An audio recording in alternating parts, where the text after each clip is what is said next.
I cannot damn well believe you. What's the deal with that beat-up piece of crap house? I can't believe you fooled me like this. Right, Wendy, how did I fool you? Look, I'm so confused. What the hell's gotten into you? Flipping out and storming back home like that all of a sudden? And that's not all. You think just because the yard of the abandoned house next door is full of empty buckets gives you any damn right to pour the rainwater in them all over me? I stink because of you. There was mud and all kinds of nasty stuff in there. And there's such a thing as a line, and you crossed it. And what's beat-up piece of crap house supposed to mean?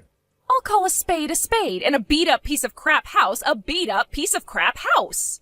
That fancy watch your mom bought you to celebrate you getting a job, that exotic tie pin your grandpa got you, those old Victorian fountain pen collections your dad keeps. Granted, they're not the typical luxuries you associate with wealth, but when I stopped to think about it, I realized they must have actually been pretty expensive. You don't see stuff like that every day, right? So I concluded your family must be rich. But then when we actually drive over to meet them, far from my expectations of a magnificent, stately home, I find nothing but a beat-up piece of crap house that looks ready to fall apart any second. What the hell is with you?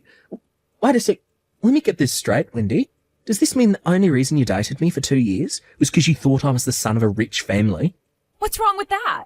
Is there something wrong with wanting your husband to make enough money to provide you with a stable life? Go on, I'm waiting. A man's value is determined by the size of his wallet, and it's a woman's right to have expectations. That's one thing I'll never budge on, and I ain't ashamed to say it.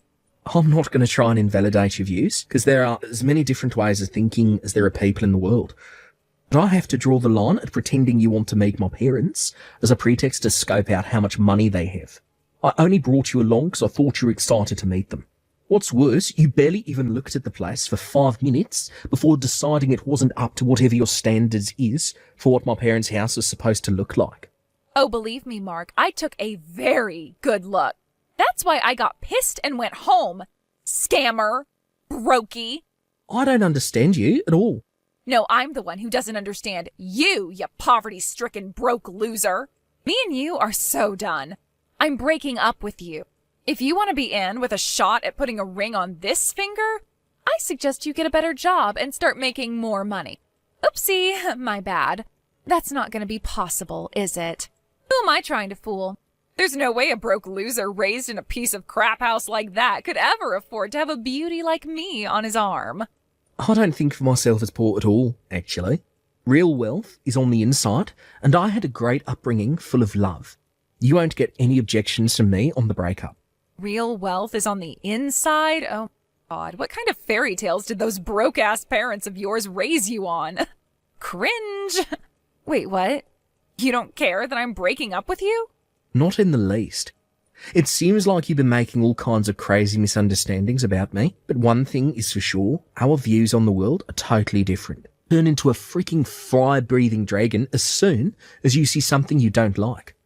And what's more, to top it off, you pour a bucket of water over my head. How could I possibly spend the rest of my life with someone like you? You're right. All right, well, that's that then. I want the 2 years I just wasted with you back. I have never been so wrong about someone in my life. See ya, you sad, pitiful, tragic, broke loser.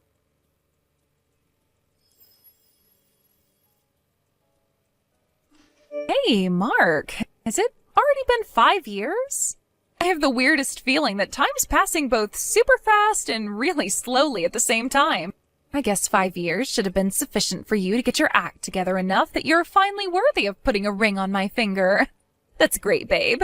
I'm so excited to hear about how hard you've been working.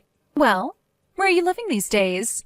I'm getting my stuff together right now, so make sure you let me know before I move in tomorrow, okay?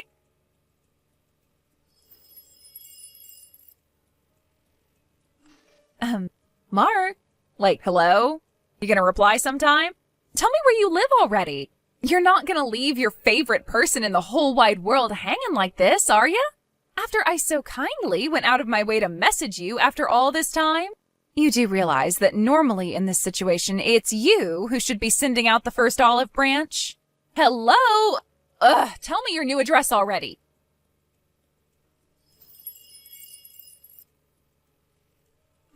Hello? Why won't you Reply to me. Ugh! I know you can see my messages because they all have the little tick mark on them. It's time to man up, Marky Mark. Hurry and tell me your address before I die of old age. By the way, I decided to go check out that beat-up piece of crap old house to see if you or your folks were still around.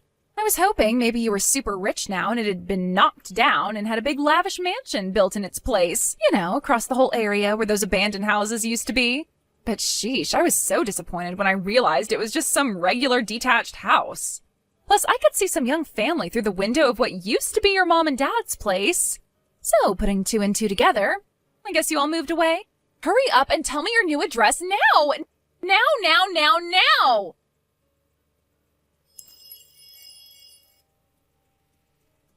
Ugh! Why won't you answer my messages? You do want to get back with me, don't you? Address! Now! Fast! God damn it. What the hell do you want? Aha! Mark, you're alive. Finally replied, my sweet darling. So, where do you live? I'm ready to move into your mansion and become part of the upper class. It's finally my turn to join the ranks of society's chosen few. I've no idea what you're talking about. You do know we broke up, don't you? Sure, maybe we did break up, but you want to get back with me, right? And what could possibly make you think that? Haven't you heard about all the rumors from our old classmates? Rumours? I saw the article online. Mark, interview with the young hotshot CEO set to take America by storm. How amazing are you? I was so shocked. I can't believe you're doing front page interviews with major media companies now. You really have moved up in the world, huh, baby? It's all they're talking about in our old college group chat right now. Sure, I know about the article. What does it have to do with you? Everything. In fact, I can only think it was fate that one of the guys found it and posted it in the chat. No, it most definitely has nothing to do with you. My life is none of your business. Stop playing hard to get, silly. The reason you worked so hard to get rich after we broke up is because you want to marry me, right? Excuse me? I told you before, right? That if you wanted to be in with a shot at putting a ring on this finger, then you should get a better job and make more money. And you actually did it. I am so proud of you, baby. I can't believe someone raised in a beat-up piece of crap house like that made it all the way to the top of a major company. And all to win my heart? Oh, God, Mark. I think I'm gonna melt. Well, you did it. You made the grade. Congratulations, baby. All right, let's get married. So, where do you live? But you're already married. Huh? I was a little confused when I saw those nonsensical messages you spammed me with before. It was all too sudden and suspicious for me, so I did some digging. And when I did, I discovered that you married some corporate boss in his 50s straight after we broke up, but that he eventually divorced you for spending his money like it grew on trees. Guy number 2 was young CEO of venture startup, but he divorced you when he found out you were cheating on him after the kid came out half black. As for your third and current husband, he found out not only were you cheating on him, but also that you're hiding the fact you were a 2-time divorcee with kids by forcing your relatives to look after them. Needless to say, this one's going to end in divorce too. No way. Obviously, sucker number 3 is demanding compensation for your betrayal, but since your family already disowned you and you have no one else to rely on to dig you out of the hole you got yourself into, you're totally screwed. And this all just happened to coincide with my interview hitting the news. Yep, it's just like you say. It's true, I do have kids, and I am set to be hit with my 3rd divorce. But if you love me so much that you worked hard enough over these last 5 years to be getting front-page interviews with major magazines just to be in with a shot at winning me back, then surely none of that matters, right? You're categorically wrong at the fundamental level, so allow me to correct your insane assumptions one by one. Correct me? About what? First of all this stuff about my mum and dad's house being a beat-up piece of crap. I see you went snooping around the neighbourhood and were upset to find a regular old detached house where my mum and dad used to live. And you were right, none of us live there anymore. We sold both the house and the land it was built on. Huh? However, since my dad still owns the abandoned house next door, I still park my car there when I head down to see everyone. My mum and dad actually live on the next block now. Wait a sec. It's not that big stately mansion with the classical portico and Ferrari in the drive, is it? Bingo. My dad sold the old house just after my granddad passed away 2 years ago, when we were getting on top of everything with the inheritance arrangement. Me and my parents had separate houses built, so now we live apart. Wow, really? It sounds like you guys came into some money, huh? Hurry up and give me your new address. My divorce with this husband is pretty much guaranteed at this point, so I can move in with you right away. How does tomorrow sound? Like my worst nightmare. As for the next correction, my efforts at work had absolutely nothing to do with you. Huh? It was for my parents who always supported me in what I wanted to do. And my fiancé, who I've been dating for 3 years, we got engaged last year. Huh? What the hell? You mean you've been seeing another woman? We broke up 5 years ago, Wendy. What the hell does it have to do with you if I've been seeing another woman or not? It has everything to do with me.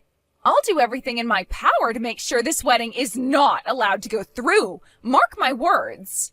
If you've got enough time and energy to do pointless crap like that, wouldn't it make more sense to get a job and lay the financial groundwork for your post-divorce life? It's not pointless. I just know that if you meet up with me, the flame of our passion will be ignited and you'll be madly in love with me all over again. You're nuts. Ugh, just give me some more time. Soon everything will fall into place.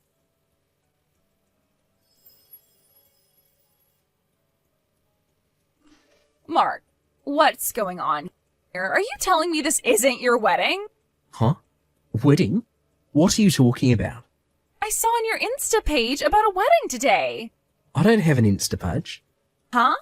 My friends try and get me to use it all the time, but as far as I can tell, it's a waste of time and a productivity killer. My responsibilities as CEO are much more important than using some app.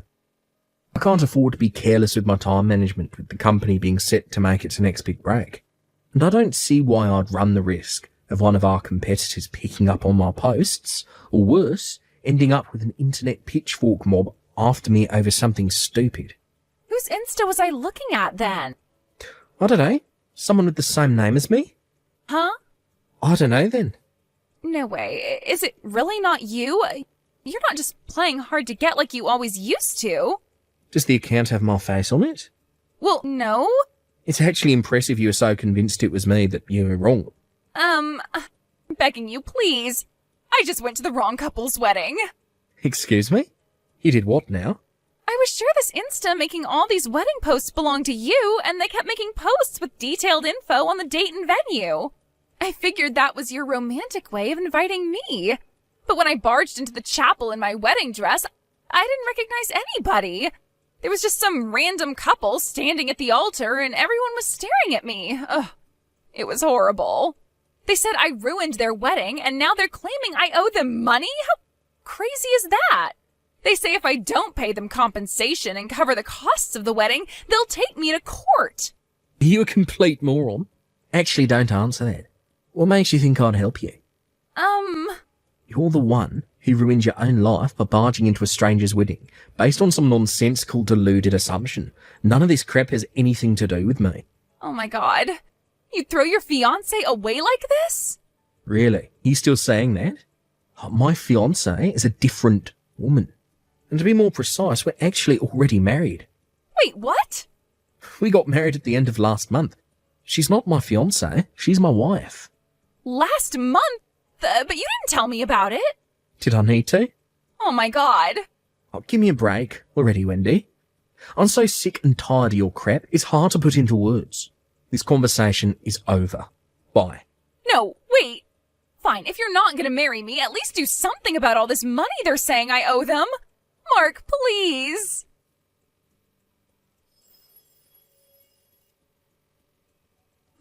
Where do I even start? I thought I'd finally seen the back of that lunatic after she insulted my family and broke up with me. But then she appeared out of nowhere, asking me to take her back. Ultimately, her false hopes turned out to be based on the mother of all misunderstandings that came about after she jumped to the wrong conclusion in desperation to get herself out of the mess she had made. Apparently, the couple whose wedding she ruined charged her $50,000 in compensation, which she ended up having to go into debt to pay off. Last I heard, she had no choice but to give her kids up for adoption, and now she's working day and night just to keep the lights on in her shabby, worn-out apartment. I told my wife about what went down with my psycho ex, and she put it nice and succinctly. So she bungee jumped into a life of debt-filled misery to satisfy her unquenchable thirst for rich men. Sad. Hearing it put so simply actually kind of blew my mind. I guess in her own weird way, all Wendy wanted was to be happy. But where did it get her? It got me thinking about what happiness really is. One thing's for sure, the whole thing's been a pretty thought-provoking experience. I like to think that we can learn from everyone, and if Wendy taught me anything, it's that instead of relying on my parents' wealth, I should always work hard to live on the fruits of my own